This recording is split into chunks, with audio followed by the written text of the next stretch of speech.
Hello and welcome to AQA Physics, and today I'm going to talk about the charging of a capacitor. So a capacitor charges when it's in a circuit, you close the switch and an electric field appears here. And the electrons will come around from this negative and get stuck on this plate here. So there is a formula that relates how much charge and the time, and that's called the capacitor charging formula, and it's this formula here, that Q equals Q naught 1 minus e to the minus t over the time constant RC. If I was to graphically represent this, it would look like this, that charge and time, and I'd have this, and this I can get some information from, and I know that this part here, this peak, is my Q naught. So this is the maximum charge I would have, okay? So, I'm going to use this formula and show you how to use it. So the formula here is that I've got charge of 0.25 coulombs, my initial charge or my maximum charge is 1 coulomb, and I want to find T in this circuit. So I know that 0.25 equals 1 minus e to the minus t over RC.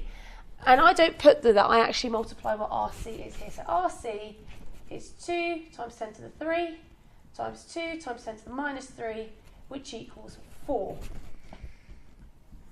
Okay, so first thing you need to do is you need to get this part here on its own. No minuses, no nothing in front of it, get it on its own. So I'm going to divide by 1, so that's 0.25. And then I'm going to take away this 1. So we're going to have minus 0.75 equals minus e to the minus t over 4. Both of these have got minus signs in front of them, so I'm just going to get rid of them. And now I'm going to do this. I'm going to use a natural logarithm. So if I natural logarithm anything like this, what would happen is that this power would, basically this e disappears and I get just the power. So I'm going to natural log both sides. So I've got 0.75 equals ln e to the minus 2 over 4. And due to log laws, this power comes to the front. I've got minus t over 4. And this bit here equals 1. So I'm just left with this. So at the moment I've got ln 0.75 equals minus t over 4. So we can put this in. This is going to be minus 0.29. So t equals this number times by minus 4 is 1.15 seconds there. Okay, so that there is the charging of the capacitor.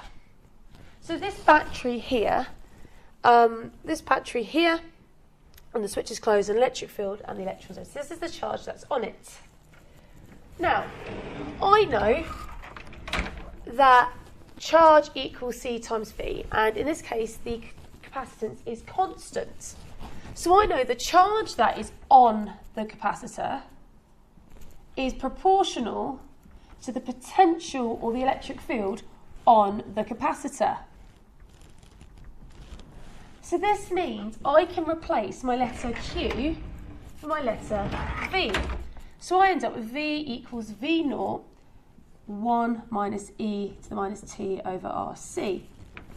This also means the graph here would be the same, where that would be V naught if that's V over T. Okay, so I could, if I knew what V naught was, if I knew the maximum voltage it could be, and by the way, the maximum voltage it could be is the same as the cell as that battery, I can work out how long it would take to have a potential of it and work out the time. Now, current is a little bit strange because in this circuit, the current is being provided by this battery. And even though V is directly proportional to I, because R is constant, the capacitor does not dissipate through R. So what actually happens originally, current will flow down to this capacitor, and these electrons would store on the charge. Now, initially, the electrons would prefer to go towards the capacitor because there's no resistance. However, over time, what would happen is more and more electrons build up here, and basically the electrons that are coming down are repelled, so they don't go down here anymore, they go through the resistor.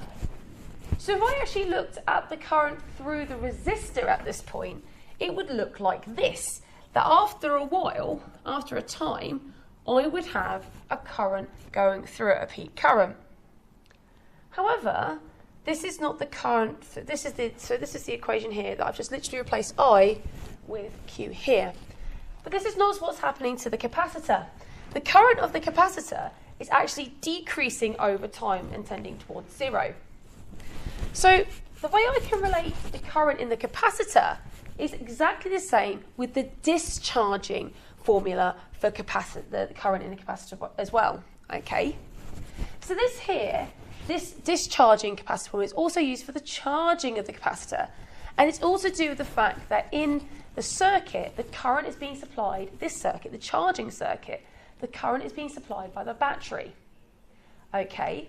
So it's really important that you are aware that the capacitor current is decreasing towards zero, and you would use this formula here. So that there is the basis of the charging capacitor and its associated formulas. This is the one you got in the data sheet. This one you need to attenuate because you know that Q is directly proportional to V. And this one is slightly different. This one depends what you're looking at. If you're looking at the resistor in this circuit while the capacitor is charging, this is the formula you use. If it is the capacitor you're looking at, this is what happens to it there, and this is the formula used, which is exactly the same to the discharge capacitor.